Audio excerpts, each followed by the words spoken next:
Destinasi kami tersebut ialah Mesilau Strawberry Farm. Di sini tak boleh petik lagi kerana belum musim. So boleh mengambil gambar dan tengok-tengok sahaja. Kat sini kalau korang nak makan boleh sebab dia ada pelbagai dessert dan berasaskan strawberry. So korang boleh datang ke Mesilau Highland Strawberry Farm. So inilah view Mesilau guys. Memang cantik gila.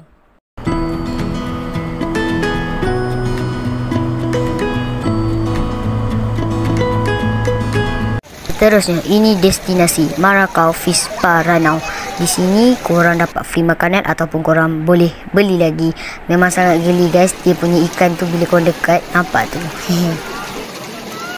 Petang tu pula kami singgah di Sayap Ayam Madu Wak Ali. Di sini memang recommended, memang sedap ayam dia. Korang boleh cuba. Malam tu pula kami masak dan makan di homestay. So inilah lauk-lauknya.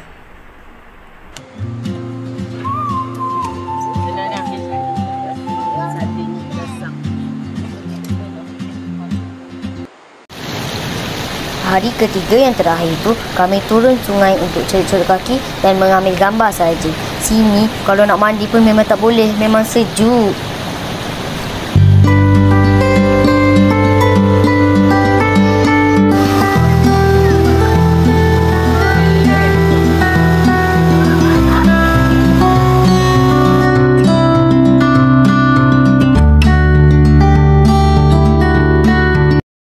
Di sini pula kami singgah mengopi di Anoh Coffee.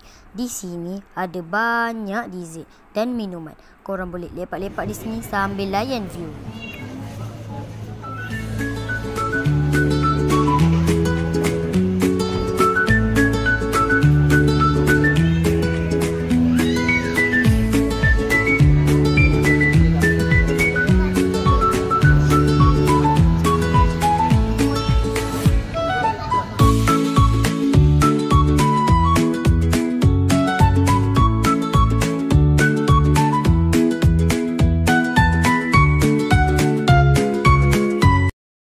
On the way ke KK, kami singgah di Pekan Nabalu untuk mencari cenderamata atau pelbagai jenis makanan.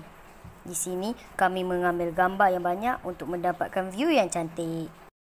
Seterusnya, kami singgah di Jambatan Tamparuli. Di sini, kami tidak turun kerana sangat panas dan sampai adik saya pun dah barai. So, korang tengok je lah saya ambil video jambatan ni. Free ke sini?